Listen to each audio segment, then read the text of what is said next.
Here we are at what is called a French spindle. And in today's world, this is a dirty word. This is not something that you can buy anymore. It's not something that you can get the cutters for, because too many people lost their digits on this machine. And I'm only showing you this to show you the process that I started with. I don't recommend it one bit. It's too dangerous. They're illegal for a reason. Okay? So let's get started with this. This French spindle has a 3/16 slot cut right through the middle of it. Okay? And right now I have the cutters in. I will take them out so you can see the slot. And over the years I've made alterations to this machine to make it safer, and I'll tell you why in a minute.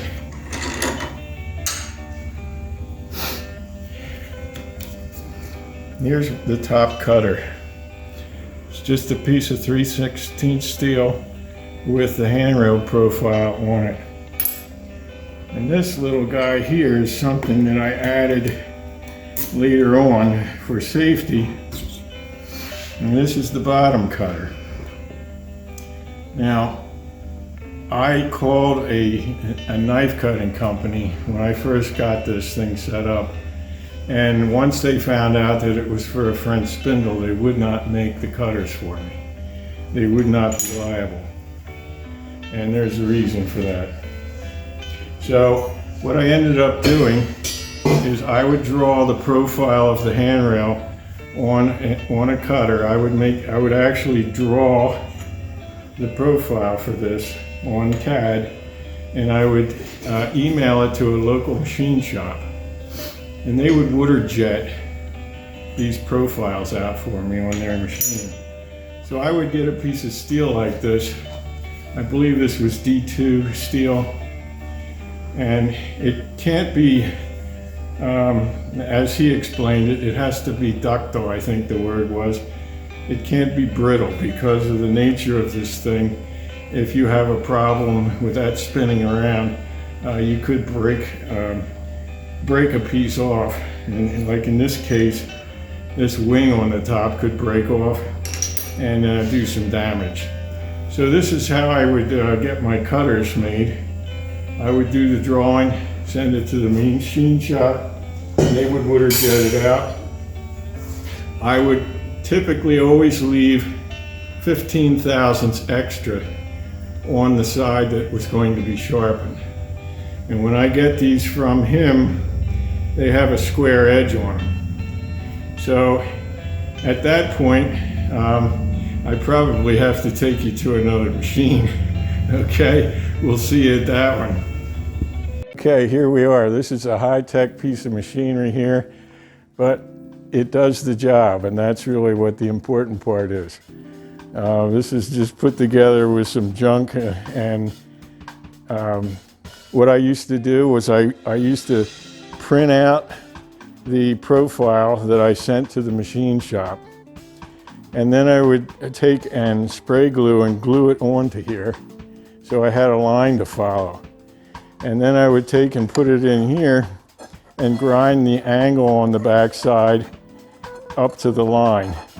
The tricky part about it is you can't overheat it too much, because you can't really cool it down and quench it, because it has the paper on it with the lines of the profile that I'm trying to grind. It gets a little tricky. I used to spread out 4 or 5, 6 of them on the table and just touch a little bit of grinding and then set it down and go to the next one so I didn't overheat it. You end up blackening the paper and you start to lose the line. So it wasn't ideal, but it worked. The other thing about it is you didn't always get this thing perfect from one side to the other. So what would happen was the first several times that you used it, you would pull it out. These do dull quickly because it's a scraping cut, not a real cutting cut. So the edges would show up as to which ones were doing all the work. So as soon as you resharpened it, that's the place where you would hit it the most. And after maybe 3 or 4 sharpenings, you had the thing balanced pretty well and it was cutting well on both sides. So let's go back to the other machine again. Now, because this slot is completely dead center in the middle, and it is snug, as you can see. I'm not sure I got the right one here. There we go. I think I polished this one a little bit. Okay. If you put it in right side up, it would help. All right. Now, when I first started with this, these rings that I have on here were not part of the system. And I put that thing on the wrong spot there. I wanted to pull this off. These rings were not part of the system. The only thing that held the blade in was this little grub screw in the top. And it would go into a little indent in the top cutter. This was a set here. And it would just force it down into the bottom here on the shaft. And occasionally you'd have maybe just a wing cutter you want to put in there. And you would have to put this in the center to support the cutter. And then you would tighten this grub screw down again. That was scary to me. I didn't like it. And not only did I not like it, but later on I had a problem with it. And I want to tell you about that right now to caution anyone that thinks, oh boy, I could make one of those. Okay, I want you to look at my thumb. This machine just about took this thumb off. And it's kind of miraculous that I still have it and can use it today, because the surgeon was able to gather skin from, stretch it and sew me back together.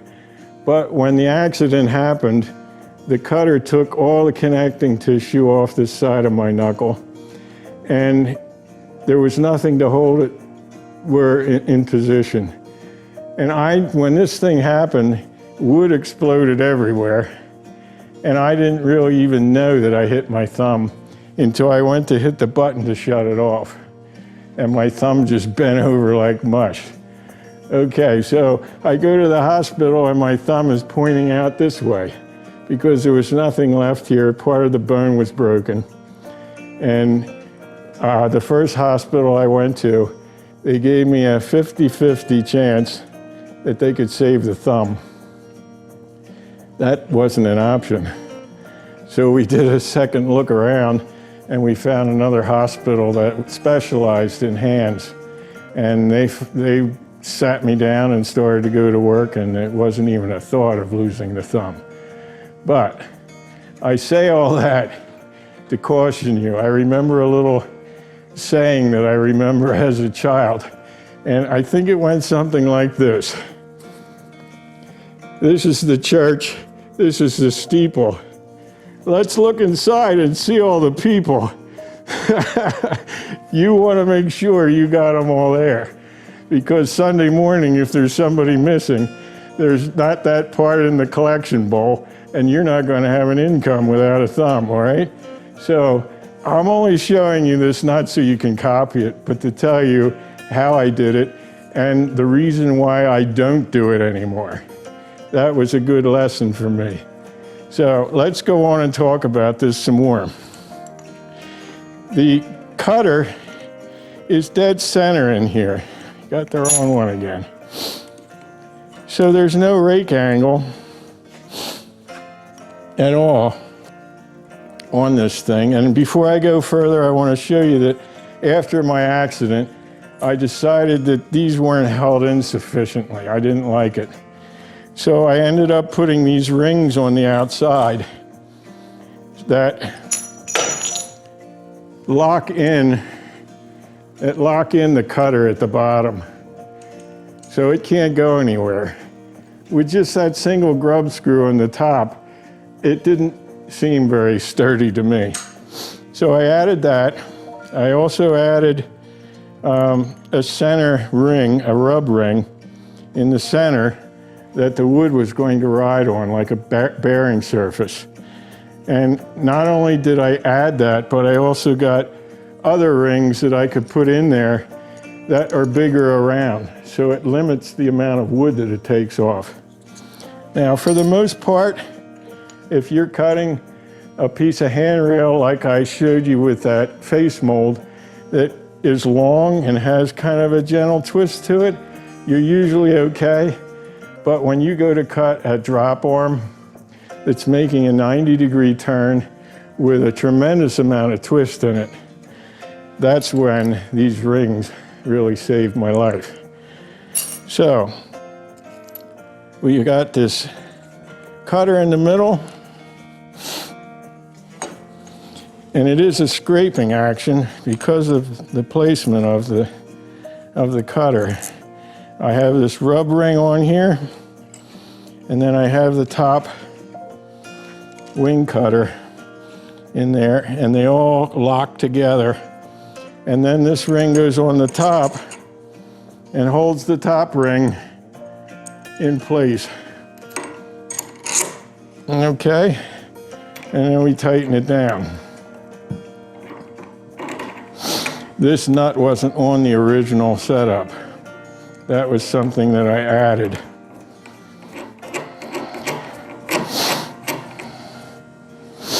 Okay, so now we're ready to make this thing cut wood.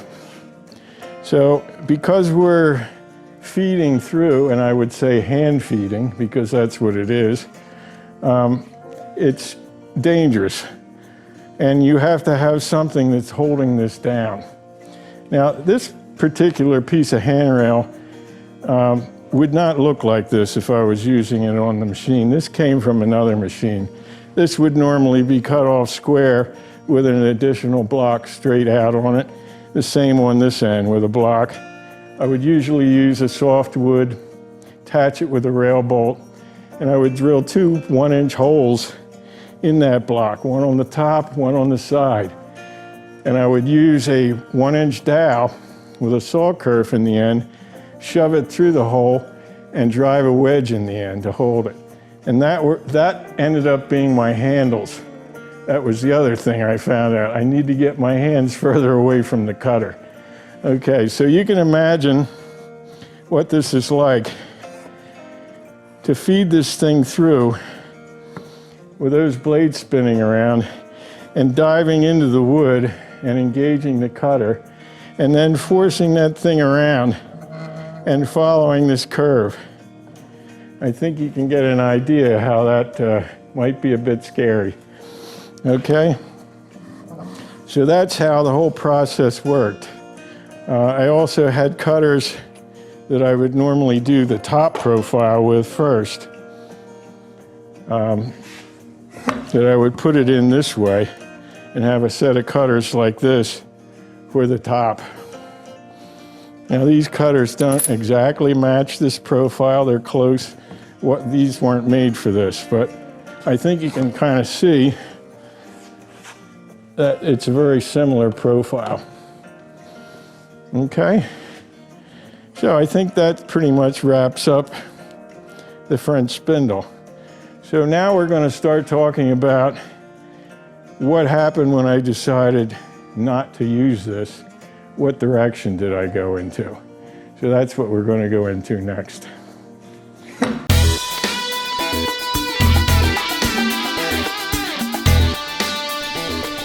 Okay, I think that's a wrap on the French spindle. But before we leave the topic, I want to talk about two things that I didn't bring out in this clip. The first is that traditionally the cutters for a French spindle, they were only sharpened on one side. The other side just hung out the other side of the shaft as kind of a counterbalance and wasn't sticking out far enough to reach the surface you were cutting. And they were often done just like a regular card scraper that you would raise a burr on the edge. I found that to be kind of a pain, and it didn't seem to work that well for me.